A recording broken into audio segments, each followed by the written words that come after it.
On this episode of Gardening with Jerri, we're going to talk about feeding pumpkins to your compost. Now, I probably should have done this video a couple of weeks before Halloween, but here's a good tip. This is something I do when I hear about something after the fact, like in the spring when I see somebody's lovely flowers and I'm like, I want to plant that. But you have to plan it at another time to have it. I put it on my calendar for the next year.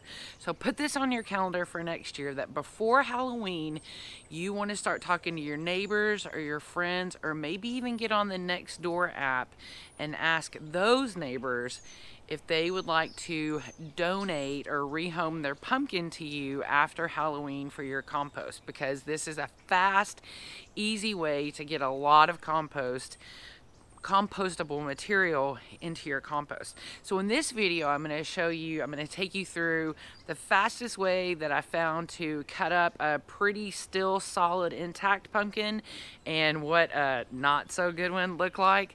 I actually had like 3 giant pumpkins that we got from some friends of ours, and I've got issues because I even picked up 2 yesterday that my husband, if he didn't love me, he specifically kind of said that like he would never do this for anybody else, because he picked up one of the pumpkins and it just like was gushing and dribbling. And okay, so it's kind of gross, but when it comes to feeding my compost, I really don't care because I can wash my hands, I can wear gloves, and I'm really stoked about this process. So come along with me while I break down 3 huge pumpkins, feed my compost. Now, one thing you're not going to get to see me do is I talk all throughout about how I'm going to use the charcoal activator to put in there. So after I'd done everything, I realized I hadn't did that. So the next day when I watered the pile, I just went back and sprinkled that all on the tops of the piles evenly. Then I slowly watered it in, and then I pressure watered it in. So it still got in there. So let's go check out what's going on with these pumpkins, and I hope this encourages you to adopt some pumpkins after Halloween and do a big feed to your compost. I learned from my favorite compost friend, Kristi over at Miracle Haven Garden, that pumpkins, your pumpkins or whoever's pumpkins you can get, are a great addition to your compost. And so she has a lot of people that donate pumpkins to her, and I'd reached out to somebody else I was supposed to get 4 from, and they actually threw them away. We didn't do pumpkins this year because we were painting pumpkins at a party, but some of our friends did, so these are their pumpkins. Now this one is already getting pretty serious about breaking down, so I'm actually just gonna set this in the top of the bin and just start hacking at it to get it into smaller pieces. But these 2 I'm gonna cut up and kind of get into smaller pieces right here on this tray, and essentially on the tarp, so that way I can just kind of pour it off the tarp or scoop it off the tarp when I'm done, kind of limiting the mess that I make. So that's what I'm going to do first, is I'm going to get these ready to break down, and then when I work on this one, I might show you that because I'm going to be doing it actually in the physical bin, because I think once I pick it up, it's just going to collapse and the bottom's going to fall out of it. And we're also going to use Crystal from Rain Dance Ranch, that does the kabloom baskets. We're going to use some of her charcoal to see if we can supercharge our compost. So check back with you in a minute. So I'm gonna have to move some of this off into a bucket, because this right here and all of this is 1 pumpkin. So my method really, because I want to get as small as possible, but I'm not going to spend my whole life on this, so I got to finding where I just make slices and then I cut these in half. And this may be more than my compost can handle right now, but your girl will freeze this. So I just wanted to show you what 1 pumpkin looks like before I move it over into a bucket. So I wanted to jump in real quick and just show you my technique. I mean, my hand is getting sore, but I think this is a real simple way to get them small, and then when you get a good batch cut, then you can just cut them in half, like so. And then you can just throw those over into your bin, and then I can come in here and make a cut line, and then that whole section is done and I can cut those off. Oh.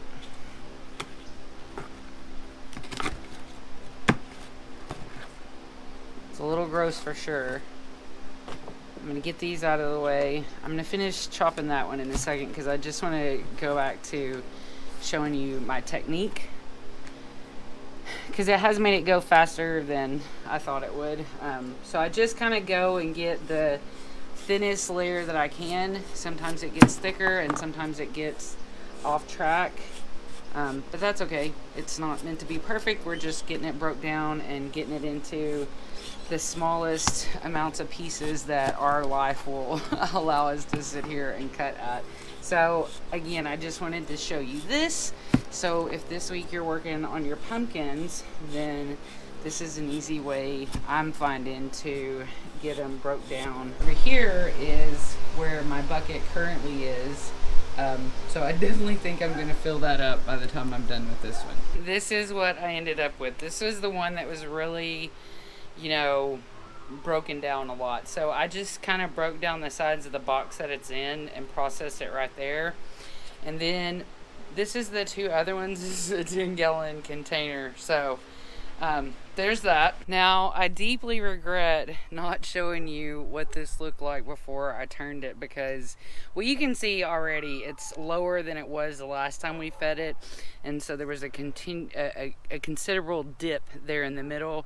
So I just I took this little see, that's got a little bit of compost on it.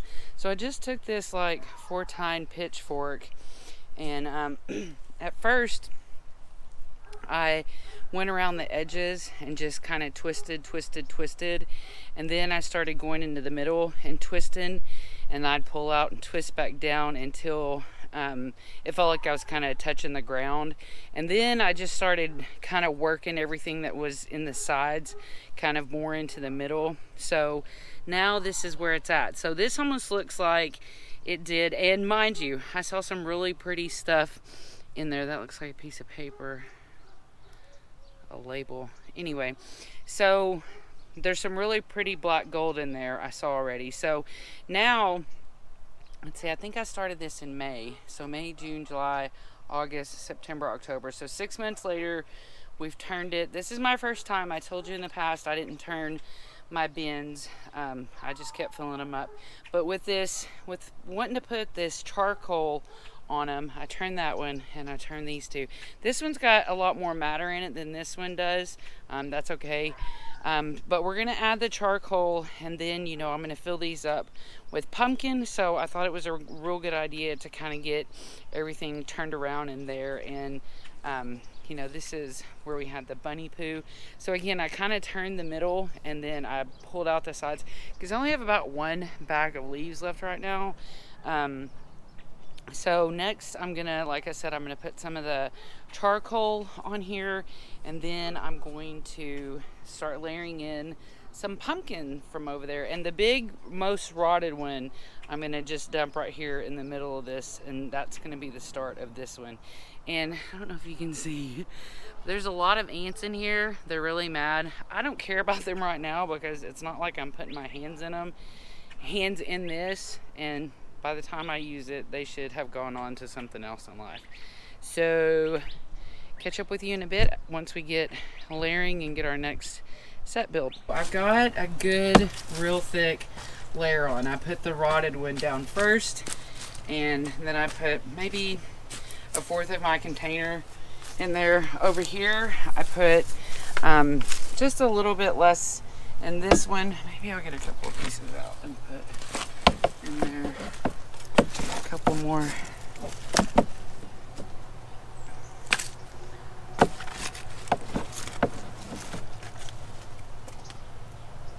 Okay, there. Yeah, that'll be good for that. And then I'm just gonna get this. Remember, you want to try and keep your new matter, your what's going to really be rotting, to the center as much as you can. And then we'll put our browns to the top. Okay. And then over here, we got a decent little layer going too. This would be nice if some pumpkins actually came up here. I'd be happy for that. So with this pile, I'm going to work a lot of the leaves that are already on the sides back into it.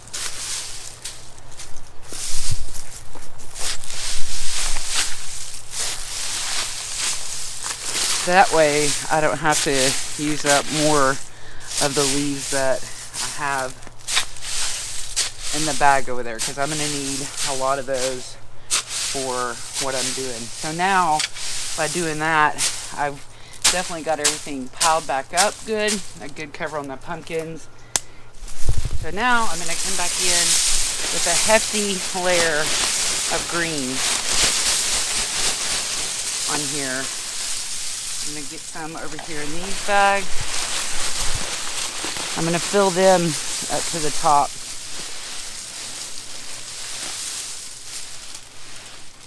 Then that leaves me with just a little bit of leaves over here.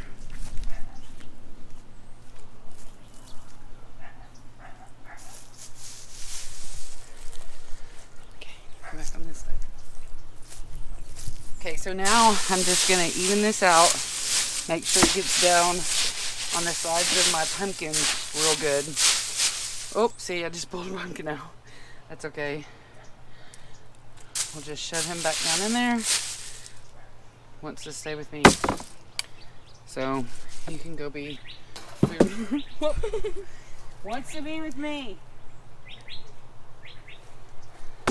Okay. We'll just pull back aside and throw it down in there. Now it looks like it's almost full again, but it's because we've got a thick layer of pumpkin and now a thick layer of leaves. Over here, I'm filling these just to the top.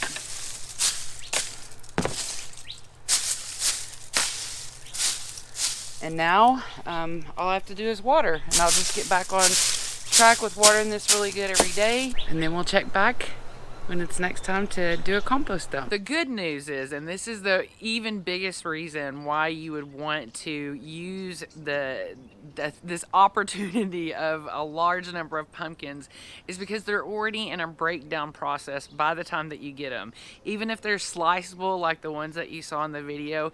And the reason why I know this is because usually after I feed my pile, it'll be completely level, and then after a week or two, it'll slowly get a dimple. That's what I call it, in the middle, where I call that the pile eating whatever I just fed it.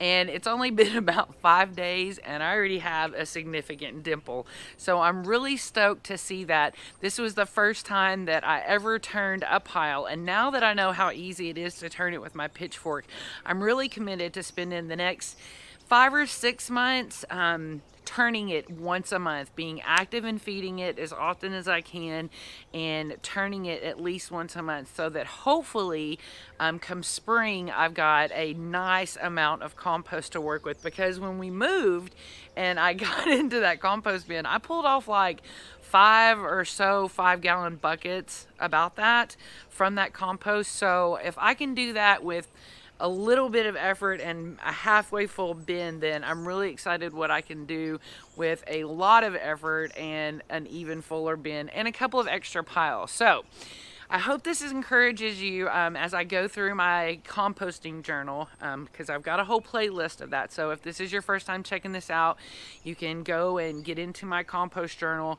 And as I work on this, I'm going to keep adding to it so that you have a place to go back and refer to wherever you're at in your composting process. Because I know when you first start gardening, it's really intimidating. You go buy your tumbler, you go try to do a bunch of things, and I really feel like with the help of some other people, I figured out really the most basic, easiest way to compost. So, have the best day ever, friends.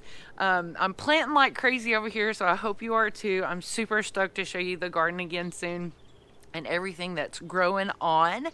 But until then, have the best day ever.